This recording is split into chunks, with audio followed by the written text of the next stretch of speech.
रात्रि का समय हो गया।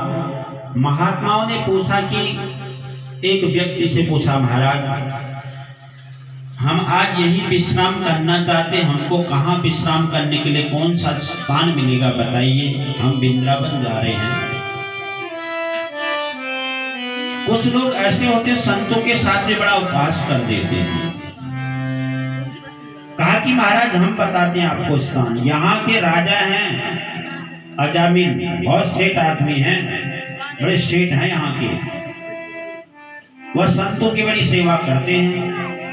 आप उनके घर में चले जाओ, वहां पर आपकी बड़ी आदर खादर होगी। संत लोग बड़े सरल स्वभाव के होते हैं। उसके बाद में आकर के संत लोगों ने क्या किया, इन महात्माओं ने अजामिल के घर में आ गए। उस समय अजामिल अपने घर में नहीं था। अजामिल तो चोरी करने गया था। अजामिल की पत्नी थी गणिका। जैसे संत महात्मा पहुंचे, बाहर निकली, कहा कि अरे देवी कहाँ हैं, अजामिल सेठ जी कहाँ हैं। पत्नी ने कहा वह तो सेठ नहीं है, आप कोई गलत जगह आ गए हैं। अजामिल का घर यही है। कहा कि अजामिल का घर तो यही है, वो मेरे पति हैं, परंतु वह तो कोई सेठ नहीं है, वो तो चोरी करते, डकैती करते हैं। कहा कि बेटी हमको रात्रि हो गई है, हम वृंदावन जा रहे हैं, हमको किसी ने कहा कि अजामिल बड़े सेठ हैं, उनके घर में चले जाओ, वहां आपको रहने के लिए मिल जाएगा। हम बहुत दिनों से भूखे हैं, कुछ भोजन भी नहीं किया है। अजामिल की पति ने कहा महाराज आप तो संत महात्मा हैं, मेरे पति जो भी धन कमा के लाते चोरी करके लाते हैं, मैं अपने हाथ से भोजन बना के आपको नहीं खिला सकती, क्योंकि मेरे पति तो मांस मदिरा भक्षण करते हैं, मैं ये पाप नहीं कर सकती हूँ। ठीक है, मैं आपको कुछ कोरा भोजन दे देती हूँ, कुछ आटा चावल दाल सब्जी नमक मसाले दे दिए। कहा कि आप जाइए, ये बट वृक्ष का पेड़ है, इसके नीचे बैठ के करके भोजन बनाइए पाइए। संत महात्मा ने कहा ठीक है दीदी।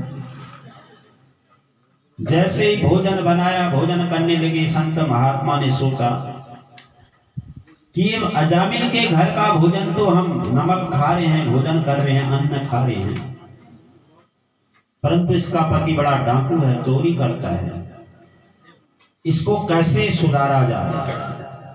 संत का कर्तव्य, हमने जब इसके घर का अन्न खा करके इसकी मति नहीं सुधरी, अजामिल चोरी डकैती वाला ही रहा, तो हमारा फिर यहाँ भोजन करने का कोई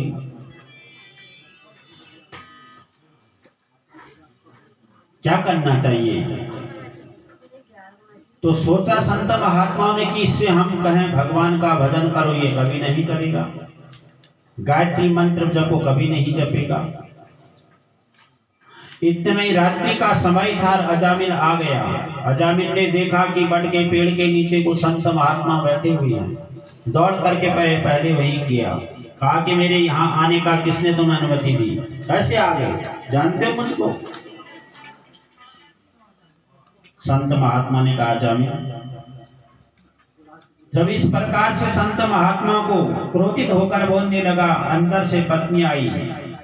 कहा कि आप ऐसे संतों से ऐसी बातें क्यों कर रहे हो, संत महात्मा हैं, कहीं जा रहे थे, भूखे थे, मैंने रोक दिया। अजामिल अपनी पत्नी से डरता था।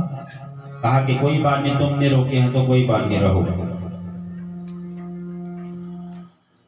दूसरे दिन प्रातःकाल हुआ, संत महात्मा लोग जाने लगे। अजामिल से कहा कि अजामिल अब हम जा रहे हैं, क्या संत महात्माओं को कुछ दक्षिणा नहीं दोगे क्या। अजामिल ने कहा दक्षिणा की बात करते हो,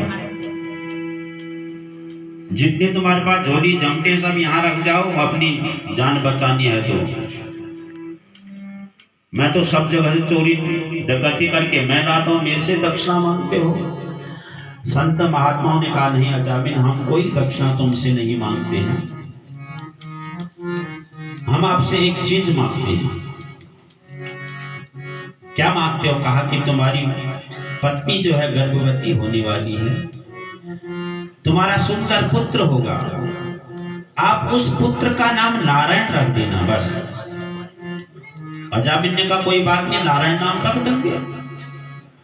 अजामिल का कुछ समय बाद पुत्र हुआ, उसका नाम अजामिल ने, संतों की बात याद आई, नारायण रख दिया। अब अजामिल ने तो अपने जीवन में कभी अच्छे कर्म किए नहीं थे। अब एक दिन इस संसार से जाना है, मौत आनी है। अभी मौत कब है इसको कोई जान नहीं सकता, क्योंकि जब हमारा जन्म होता है ना, उसी दिन ये मौत भी हमारे साथ जन्म ले लेती है। उसी दिन मौत का भी जन्म हो जाता है। तभी तो कहते हैं हो गया, मौत उसी दिन हमारे साथ ही जन्म में ले लेती है, इसको नहीं जान सकते। अजामिल ने जब पाप कर्म किया था, जो पाप कर्म करता है, गलत कर्म करता है, दुरागामी है, उसकी हालत क्या होती है आप लोगों को पता ही है। मरते समय कितना कष्ट भोगता है, प्राण जाते समय कितना दुख भोगता है। कहा गया जब ये जो पापी लोग होते हैं वो मरते समय इतना दुख भोगते हैं, 100 बिच्छू के काटने के बराबर दर्द होती है जब प्राण निकलते हैं। एक बिच्छू डंक मार दे कितना दर्द होता है, लगा लो, तो बड़े तड़पते हैं। ऐसे अजामिल जब मृत्यु को प्राप्त होने लगा, तो जो ऐसे पापी लोग होते हैं उनको लेने के लिए कौन आते हैं? यमराज के दूत आते हैं। बड़े काले बड़े भयानक यमराज के दूत होते हैं, बड़े बड़े नाखूनों ने, बड़े बड़े बाल होते हैं उनके। जब यमराज के दूतों को अजामिल ने देखा, कांपने लगा, डर के मारे मुंह से तो कुछ निकला नहीं, अपने पुत्र को पुकारने लगा, नारायण नारायण, अपने पुत्र को पुकारने लगा। जैसे नारायण करके पुत्र को पुकारा, प्राण चले गए। तुरंत देवताओं के पार्षद वहां पहुंच के भगवान के पास यमराज के दूतों से कहा ये तो हमारा है, कहां ले जा रहे हो इसको? यमराज के दूतों ने कहा ये तुम्हारा कैसे है? इसने तो अपने जीवन में कभी अच्छे कर्म किए ही नहीं। कहा कि इसने नारायण को पुकार रखा जाते समय, कहा इसने कोई नारायण ने अपने पुत्र को पुकारा है, इसका पुत्र का नाम नारायण है। भगवान के पार्षदों ने कहा चाहे कैसे पुकारा, कुछ भी पुकारा, किसी भी नारायण का नाम तो ले लिया उसने, ये हमारा है। दोनों का आपस में युद्ध होने लगा, दोनों का आपस में युद्ध। यमराज के दूत तब उसको ले गए, भगवान के पार्षद भी वहीं पहुंच गए यमराज के पास। देखा यमराज ने अपने जीवन में कभी अच्छे कर्म नहीं किए, हर हमेशा पाप कर्म किया, मरते समय नारायण का नाम पुकारा है, वह भी पुत्र को पुकारा। यमराज ने कहा रे गणो,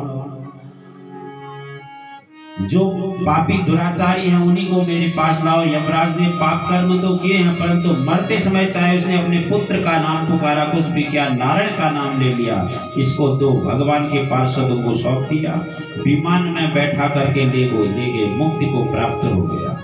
ये ताकत है भगवान के नाम में। इसीलिए श्रोताओं, पहले के समय में जो है माता पिता अपने बच्चों का नाम रखते थे, भगवान के नाम से रखते थे। जितने बार बच्चों का नाम पुकारते थे उतने बार मुंह से भगवान का नाम निकलता था, वह बच्चों में भी वही गुण आते थे। बड़े सुंदर नाम रखते थे, गोविंद, गोपाल, दामोदर, मोहन, मधुसूदन, माधवानंद, ये नाम रखे जाते थे ना। माताओं के नाम होते थे देवी, पार्वती, दुर्गा, विजया, सावित्री, ये नाम होता था। अब आजकल तो चिंटू, मिंटू, पता नहीं क्या क्या नाम रख देते, बोलना भी नहीं आता है। इसलिए तो बच्चों का नाम जो है भगवान के नाम से बच्चों का नाम रखना चाहिए। वैसे गुण भी बच्चों के अंदर आते हैं, जितने बार वैसी बुद्धि होती है, जितने बार हम उनको पुकारते हैं उतनी बार हमारे मुंह से भी भगवान का नाम निकलता है। तो इस प्रकार से सुखदेव कहते हैं कि हे अजामिल, भगवान तो ऐसे दयालु हैं, ऐसे कृपालु हैं भगवान, जो पूरे जीवन में पाप कर्म करता है, कभी अच्छे कर्म नहीं करता, पाप कर्म करता है, वह भी फिर अंत समय में देखो एक बार भगवान का नाम निकल जाने पर वह भी परम गति को प्राप्त हो जाता है। इसलिए भगवान का नाम लेना चाहिए। इस जीवन में मनुष्य जीवन हमको मिला है, मानव जीवन। इस मानव जीवन केवल खाने पीने सोने के लिए मानव जीवन हमको प्राप्त नहीं हुआ। यह मानव जीवन भगवान ने देखो कितना सुंदर हमको यह शरीर दे रखा है।